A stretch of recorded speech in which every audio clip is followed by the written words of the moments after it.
IMA బాబా రామ్దేవ్కి వ్యతిరేకంగా పోలీస్కి complaint చేసింది.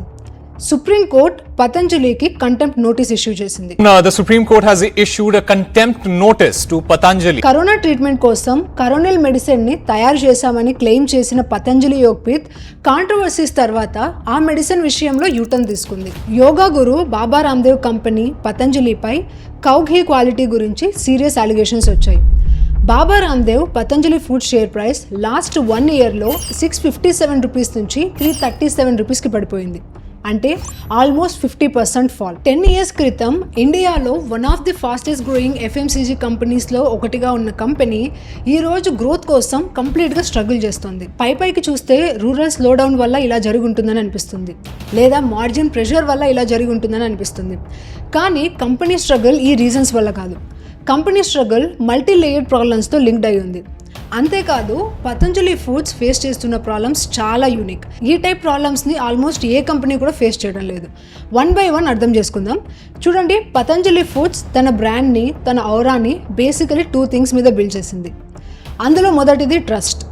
బాబా రామ్దేవ్ చాలా ఇయర్స్ క్రితం నుంచే టీవీలో యోగా సెషన్స్ తీసుకునేవారు, ఇప్పటికీ తీసుకుంటున్నారు. కానీ ఆ టైంలో ఆయన క్రియేట్ చేసిన ఔరా వేరు. ఎవ్రీ డే మార్నింగ్ 1 or 2 ఛానల్స్లో వచ్చేవారు, యోగా నేర్పేవారు. అంతేకాదు ఫ్రీగా చాలా సిటీస్లో యోగా క్యాంప్స్ కూడా రన్ చేసేవారు. దానివల్ల ఆయన ఇన్ఫ్లుయెన్స్ నెమ్మదిగా పెరుగుతూ వచ్చింది. ఆ తర్వాత ఆయన క్రియేట్ చేసిన ఆ డిస్ట్రిబ్యూషన్ని మానిటైజ్ చేశారు బై లాంచింగ్ పతంజలి. ఆ తర్వాత పతంజలి పేరుతో చాలా ప్రోడక్ట్స్ లాంచ్ చేశారు. ఇక్కడ వాళ్ళ పీపుల్కి ఒక సింపుల్ మెసేజ్ ఇచ్చారు. మార్కెట్లో ఉన్న మిగతా ఎఫ్ఎంసీజీ ప్లేయర్స్ అందరూ అడల్ట్రేషన్ చేస్తున్నారు, మేమే ఒక స్వదేశీ బ్రాండ్. అంతేకాదు మా ప్రోడక్ట్స్ 100% బెస్ట్ క్వాలిటీతో ఉంటాయి, నో అడల్ట్రేషన్, ఎలాంటి కల్తీ ఉండదు అని. పీపుల్ ఈ ప్రామిస్ని నమ్మారు. ఆ ట్రస్ట్తోనే కంపెనీ ఒక్కో ప్రోడక్ట్ని లాంచ్ చేస్తూ వచ్చింది. స్టోరీ చాలా బాగా వెళ్తుంది కొన్ని బిగ్ ప్రాబ్లమ్స్ స్టార్ట్ అయ్యేంత వరకు. కంపెనీ ఫేస్ చేస్తున్న ఆ ప్రాబ్లమ్స్ సాల్వ్ చేయలేనివి కాదు, చాలా ఈజీలీ సాల్వ్ చేయొచ్చు. కానీ కంపెనీ ఆ ప్రాబ్లమ్స్ని వేరే డైరెక్షన్లో తీసుకెళ్ళింది. ఒక చిన్న ఇన్సిడెంట్ చెప్తాను. ఆ ఇన్సిడెంట్తో కంపెనీ ట్రస్ట్ ఎలా డ్యామేజ్ అయిందో అర్థమవుతుంది. అంతేకాదు చివరికి కంపెనీ తన కాళ్ళ మీద తానే గొడ్డలు వేసుకున్నట్టు ఎలా చేసుకుందో కూడా అర్థమవుతుంది. చూడండి, ఇది ఫ్యూ ఇయర్స్ బ్యాక్ జరిగిన విషయం. ఒక వ్యక్తి కిరాణా షాప్ నుంచి పతంజలి కౌ ఘీ కొన్నాడు. తర్వాత ఆ ఘీ క్వాలిటీలో చాలా ప్రాబ్లమ్స్ ఉన్నాయని ఆయన కనిపించింది. తిన్న తర్వాత ఇలా అవుతుంది, అలా అవుతుంది, ఇంకా చాలా ప్రాబ్లమ్స్ వచ్చాయని ఆయన కంప్లైంట్ చేశారు. మొదట పోలీస్ స్టేషన్లో కంప్లైంట్ వెళ్ళింది. తర్వాత ఆ కేసు లోకల్ కోర్టుకి వెళ్ళింది. అప్పుడు కోర్టు ఒక సింపుల్ డెసిషన్ తీసుకుంది. మీకు ఈ కౌ ఘీలో ప్రాబ్లం ఉందని అనిపిస్తే ముందు టెస్టింగ్ చేద్దామని. ఆ టెస్టింగ్ 2 చోట్ల జరిగింది. మొదటిది ఉత్తరాఖండ్లోని రుద్రపూర్ స్టేట్ లెవెల్ ల్యాబొరేటరీ, అది. రెండోది నేషనల్ లెవెల్ ల్యాబొరేటరీ. ఎందుకంటే కంపెనీ చాలా పెద్దది. ఎవరైనా ఒక పెద్ద కంపెనీపై అలిగేషన్స్ చేస్తే డైరెక్ట్గా వాటిని ఎవరు బిలీవ్ చేయరు కదా. ఫస్ట్ ఆఫ్ ఆల్ టెస్టింగ్ చేయాల్సిందే. స్టేట్ లెవెల్ అలాగే నేషనల్ లెవెల్ 2 చోట్ల టెస్టింగ్ చేశారు. ఆ టెస్టింగ్ తర్వాత వచ్చిన రిజల్ట్ చాలా షాకింగ్. కంపెనీ క్వాలిటీ టెస్ట్లో ఫెయిల్ అయింది. 1 చోట కాదు, 2 చోట్ల ఫెయిల్ అయింది. ఉత్తరాఖండ్లోని పితోరాఘర్లో బాబా రామ్దేవ్ కంపెనీ పతంజలి కౌ ఘీ శాంపిల్స్ క్వాలిటీ టెస్ట్లో ఫెయిల్ అయ్యాయి. ఆ తర్వాత కోర్టు పతంజలికి ఒక విషయం చెప్పింది, మీ కౌ ఘీ క్వాలిటీ టెస్ట్లో ఫెయిల్ అయింది అని. కాబట్టి 1.5 lakh రూపీస్ ఫైన్ పే చేయాలి. ఆ ఫైన్ 3 డివైడ్ చేశారు. కొంత అమౌంట్ పతంజలి పే చేసింది, కొంత అమౌంట్ లోకల్ డిస్ట్రిబ్యూటర్ పే చేశారు, మరో 15,000 రూపీస్ ఆ ఘీని అమ్మిన కిరాణా షాప్ ఓనర్ పే చేశారు. ఇక్కడ వేరే ఏదైనా కంపెనీ ఉంటే ఏం చేసేది? ఫైన్ పే చేసేది, ప్రోడక్ట్ క్వాలిటీని ఇంప్రూవ్ చేసేది, అంతటితో మ్యాటర్ని క్లోజ్ చేసేసేది. ఎందుకంటే మీరు ఒక బిగ్ కంపెనీ, మీరు చేసే ఒక రాంగ్ స్టెప్ కూడా బిగ్ న్యూస్ అయ్యే ఛాన్సెస్ ఉంటాయి. బట్ ఆ న్యూస్ ఒక లోకల్ న్యూస్ పేపర్ వరకే పరిమితమైంది. అక్కడితో మ్యాటర్ ఆల్మోస్ట్ ముగిసిపోయింది. కానీ పతంజలి అలా చేయలేదు. వాళ్ళు ఆ టెస్టింగ్నే ఛాలెంజ్ చేశారు. ఈ టెస్ట్లోనే ప్రాబ్లం ఉంది అని అన్నారు. దాంతో ప్రోడక్ట్కి రీటెస్టింగ్ చేశారు. రీటెస్టింగ్లో కూడా వచ్చిన రిజల్ట్ అదే, మళ్ళీ ప్రోడక్ట్ క్వాలిటీ టెస్ట్లో ఫెయిల్ అయింది. ఇక్కడ కూడా మరో కంపెనీ అయితే ఆగిపోయేది, కానీ ఇది పతంజలి. వాళ్ళు కోర్ట్ డెసిషన్నే రాంగ్ అని చెప్పారు.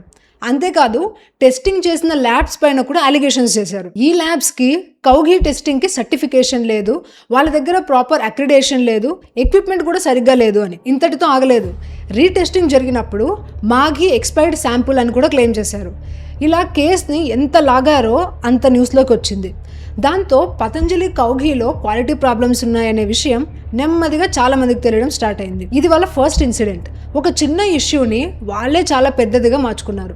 అయితే ట్రస్ట్ అనేది 1 రోజులో పోయేది కాదు. ఏ కంపెనీ అయినా ట్రస్ట్ బిల్డ్ అవ్వడానికి టైం పడుతుంది, అలాగే ట్రస్ట్ బ్రేక్ అవ్వడానికి కూడా కొంచెం టైం పడుతుంది. ఒక కాంట్రవర్సీలో ఇరుక్కున్న అక్కడే ఆగిపోతే మళ్ళీ ట్రాక్ మీదకి రావచ్చు. ఎగ్జాంపుల్కి మ్యాగీని తీసుకోండి.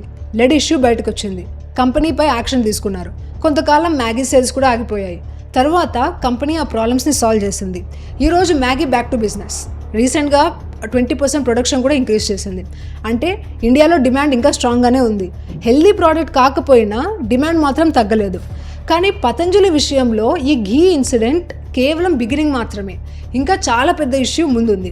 అదే misleading advertisements. Around 4 years back Patanjali టీవీలో అలాగే న్యూస్ పేపర్లో ఒక అడ్వర్టైజ్మెంట్ క్యాంపెయిన్ స్టార్ట్ చేసింది. ఆ అడ్వర్టైజ్మెంట్లో వాళ్ళు చేసిన మెయిన్ ప్రామిస్ చాలా సింపుల్. మా ప్రోడక్ట్ ఒబెసిటీ, బ్లడ్ ప్రెషర్, డయాబెటీస్కి పర్మనెంట్ రిలీఫ్ ఇస్తుంది అని. ఇక్కడ most important word permanent relief. అంతేకాదు కొన్ని అడ్వర్టైజ్మెంట్స్లో మోడర్న్ మెడిసిన్, డాక్టర్స్ గురించి కూడా కమెంట్స్ చేశారు. అవి డైరెక్ట్ అబ్యూసెస్ కాకపోయినా ఒక క్లియర్ మెసేజ్ ఇచ్చారు. మోడర్న్ సైన్స్ మీకు పర్మనెంట్ సొల్యూషన్ ఇవ్వదు, వాళ్ళు మిమ్మల్ని తిప్పుతూనే ఉంటారు. రియల్ సొల్యూషన్ ఆయుర్వేద దగ్గరే ఉంది అండ్ ఆ ఆయుర్వేద పతంజలి దగ్గరే ఉంది అని. ఇలా ఈ అడ్వర్టైజ్మెంట్స్ పీపుల్ని మాత్రమే కాదు రెగ్యులేటర్స్ని కూడా రీచ్ అయ్యాయి. ఇండియాలో అడ్వర్టైజ్మెంట్స్ని మానిటర్ చేసే advertising standards council of India ASCI కూడా ఈ యాడ్స్ని నోటీస్ చేసింది. ASCI పతంజలికి ఒక విషయం చెప్పింది, ఇలాంటి అడ్వర్టైజ్మెంట్స్ ఇకపై వేయొద్దు, ఇవి మిస్లీడింగ్ అని. కానీ పతంజలి ఆగలేదు. దానికి ఒక రీజన్ కూడా ఉంది. ASCI దగ్గర అంత స్ట్రాంగ్ పవర్స్ లేవు. వాళ్ళు రూల్స్ని ఫాలో చేయకపోయినా చేయగలిగేది చాలా లిమిటెడ్. అందుకే పతంజలి ఈ అడ్వర్టైజ్మెంట్స్ని కంటిన్యూ చేసింది. ఇంతవరకు అంతా ఒకలా ఉంది. కానీ అక్కడ పతంజలి మరో పెద్ద మిస్టేక్ చేసింది. మిస్లీడింగ్ యాడ్స్ వేస్తున్నారంటే అదే తప్పు, కానీ అక్కడితో ఆగాల్సింది. దానికి బదులుగా మోడర్న్ సైన్స్, డాక్టర్స్, మెడికల్ ఫెటర్నిటీపై అలిగేషన్స్ చేయడం స్టార్ట్ చేశారు. అడ్వర్టైజ్మెంట్స్లోనే ఓపెన్గా వాళ్ళ గురించి కమెంట్స్ చేశారు. దాంతో ఇండియన్ మెడికల్ అసోసియేషన్ IMA ఈ మ్యాటర్ని కోర్టుకి తీసుకెళ్ళింది. కేసు సుప్రీంకోర్టుకి వెళ్ళింది. సుప్రీంకోర్టు ఈ మ్యాటర్ని పూర్తిగా ఎగ్జామిన్ చేసింది. పతంజలి చెప్పినట్టు డయాబెటీస్కి పర్మనెంట్ క్యూర్, ఒబెసిటీకి పర్మనెంట్ క్యూర్, బ్లడ్ ప్రెషర్కి పర్మనెంట్ క్యూర్ అని చెప్పడానికి ఎలాంటి మెడికల్ ఎవిడెన్స్ కనిపించలేదు. అంతేకాదు డాక్టర్స్ గురించి వాళ్ళు చేసిన క్లెయిమ్స్ కూడా రాంగ్ అని తేలింది. దాంతో సుప్రీంకోర్టు పతంజలి గ్రూప్కి క్లియర్ వార్నింగ్ ఇచ్చింది, ఇకపై ఇలాంటి క్లెయిమ్స్ చేయకూడదు అని. దానికి బాబా రామ్దేవ్ కంపెనీ సరే ఇకపై మళ్ళీ అలా చేయం అని కోర్టుకి హామీ అయితే ఇచ్చింది. ఇక్కడ కూడా మరో కంపెనీ అయితే ఏం చేసేది, సరే మళ్ళీ ఇలా చేయమని చెప్పేసి ఇంకక్కడితో ఆపేసేది. కానీ పతంజలి అలా చేయలేదు. కొన్ని రోజులు గడిచిన తర్వాత మళ్ళీ ప్రెస్ కాన్ఫరెన్స్ పెట్టింది. ఆ ప్రెస్ కాన్ఫరెన్స్లో ఒక విషయం చెప్పింది, కోర్ట్ డెసిషన్ని మేము రెస్పెక్ట్ చేస్తాం, కానీ మా ప్రోడక్ట్స్ వాళ్ళు చెప్పినట్టు కాదు, మా దగ్గర అలాంటి సొల్యూషన్స్ ఉన్నాయి, డాక్టర్స్ దగ్గరే అవి లేవు అని. ఇక్కడ కూడా వాళ్ళు ఆగలేదు. ASCI మాట వినలేదు. ఇప్పుడు సుప్రీంకోర్టు వార్నింగ్ కూడా లైట్గా తీసుకున్నారు. సుప్రీంకోర్టు క్లియర్ వార్నింగ్ ఇచ్చిన తర్వాత కూడా అదే అడ్వర్టైజ్మెంట్స్ని మళ్ళీ పబ్లిష్ చేయడం స్టార్ట్ చేశారు. టీవీలో మళ్ళీ రన్ చేశారు. ఇది చూసిన డాక్టర్స్ మళ్ళీ కోర్టుకు వెళ్ళారు. ఈసారి కోర్టు చాలా సీరియస్ అయింది. ఒకసారి ప్రాపర్ వార్నింగ్ ఇచ్చాం కదా, మీరు ఫాలో చేయలేదు, పైగా మళ్ళీ అదే పని చేశారు. దాంతో కోర్టు బాబా రామ్దేవ్ని అలాగే ఆచార్య బాలకృష్ణని పర్సనల్గా కోర్టుకి పిలిచింది. వాళ్ళిద్దరికీ ఒక విషయం క్లియర్గా చెప్పింది, ఇది కంటెంప్ట్ ఆఫ్ కోర్టుకి ఇచ్చిన అష్యూరెన్స్ మీరు పాటించలేదు, ఇది మీకు ఫైనల్ వార్నింగ్, ఇకపై ఇలాంటివి జరగకూడదు, అంతేకాదు ఒక పబ్లిక్ అపాలజీ కూడా న్యూస్ పేపర్లో పబ్లిష్ చేయాలని చెప్పారు. ఇక్కడ కూడా మరో కంపెనీ అయితే ఏం చేసేది, ఒక ప్రాపర్ అపాలజీ పబ్లిష్ చేసేది, సారీ చెప్పి మ్యాటర్ని అక్కడితో క్లోజ్ చేసేది. కానీ ఇది పతంజలి, వాళ్ళు సారీ అయితే చెప్పారు, కానీ ఆ అపాలజీని ఎంత చిన్నగా పబ్లిష్ చేశారంటే నేకెడ్ అయితే అది చదవడం కూడా కష్టం.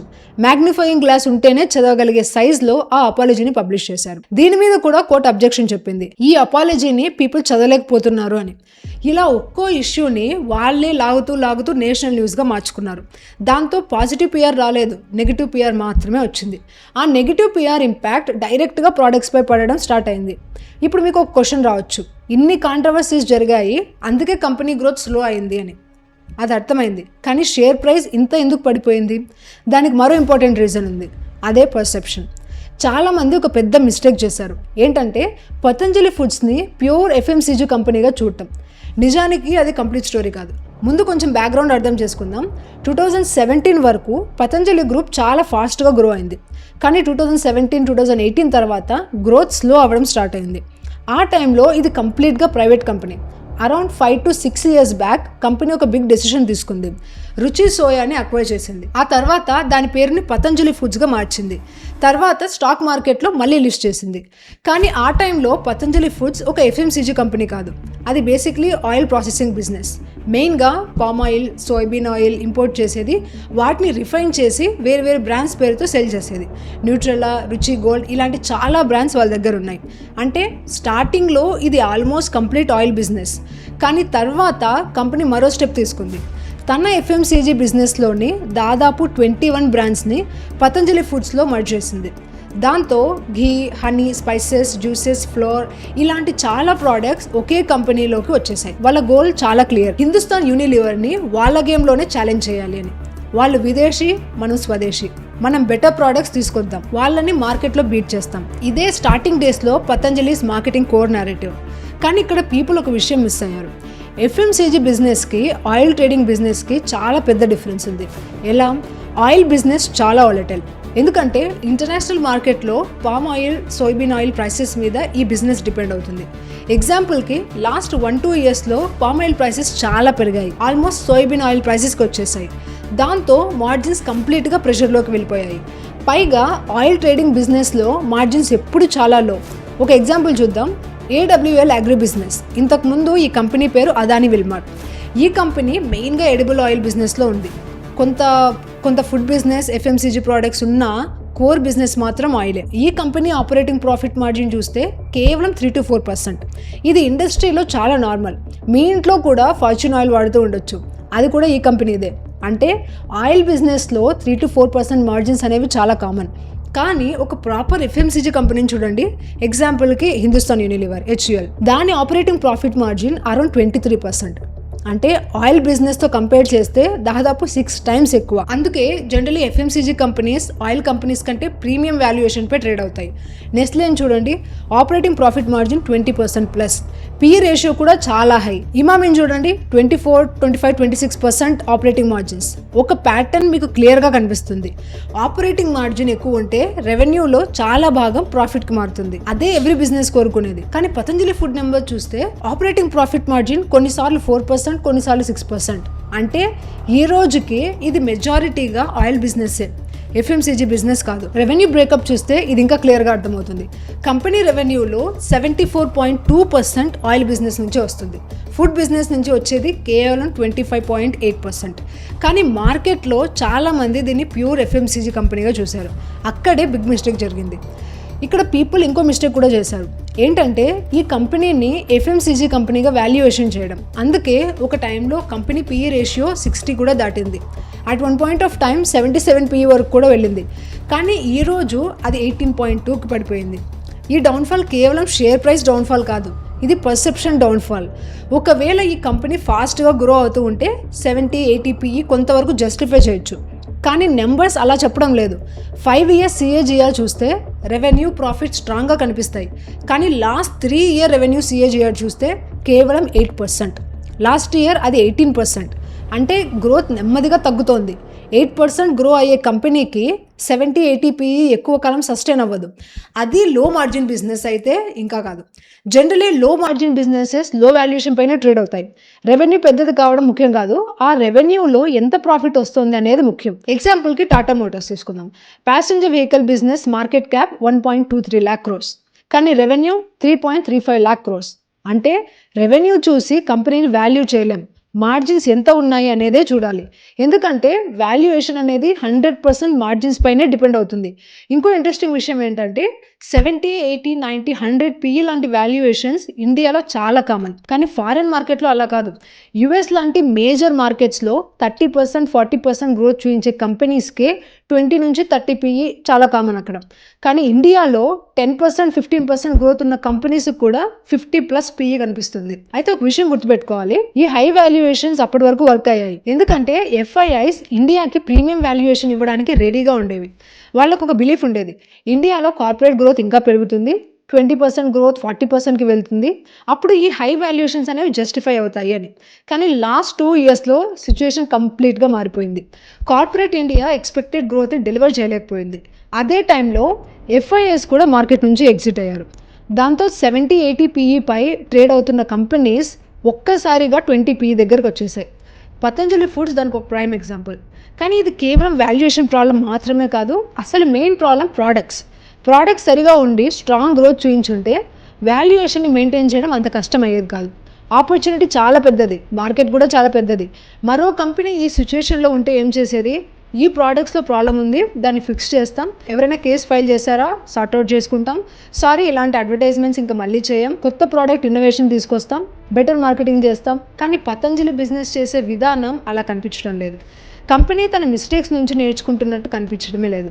ఎందుకంటే రిపీటెడ్ ప్యాటర్న్స్ మళ్ళీ కనిపిస్తున్నాయి. లీగల్ కేసెస్ కూడా ఒక స్టేట్లో కాదు, చాలా స్టేట్స్లో స్టార్ట్ అవుతున్నాయి. ఈ స్పీడ్ చూస్తుంటే ఫ్యూచర్లో లీగల్ ఎక్స్పెన్సెస్, మార్కెటింగ్ ఎక్స్పెన్సెస్ కంటే ఎక్కువైనా సర్ప్రైజ్ అవ్వాల్సిన అవసరం లేదు. చాలామంది అసలు కంపెనీలో ఏం జరుగుతోంది అని అడిగారు. అందుకే ఈరోజు కొంచెం డీటెయిల్గా ఎక్స్ప్లెయిన్ చేశాం. ఓవరాల్గా ఇదే పతంజలిస్ ఫుడ్ స్టోరీ. ఇప్పుడు పతంజలిస్ ఫుడ్స్ షేర్ ప్రైస్ ఎందుకు పడిపోయిందో మీకు కంప్లీట్గా అర్థమైంది అనుకుంటున్నా. కంపెనీ ఈసారి ఇచ్చిన గైడెన్స్ కూడా చాలా వీక్. ఓవరాల్ గ్రోత్ దాదాపు 10% దగ్గర ఉంటుందని కంపెనీ చెప్తోంది. అంటే కమింగ్ ఇయర్స్లో కూడా గ్రోత్ ఛాలెంజెస్ కంటిన్యూ అవ్వచ్చు. ప్రస్తుతం కంపెనీ అసెస్మెంట్ కూడా అదే. That's all for today. మీకు ఈ అనాలిసిస్ నచ్చుంటే subscribe to Finnovations Telugu and hit that bell icon. మళ్ళీ నెక్స్ట్ వీడియోలో కలుద్దాం. Till then take care and bye by.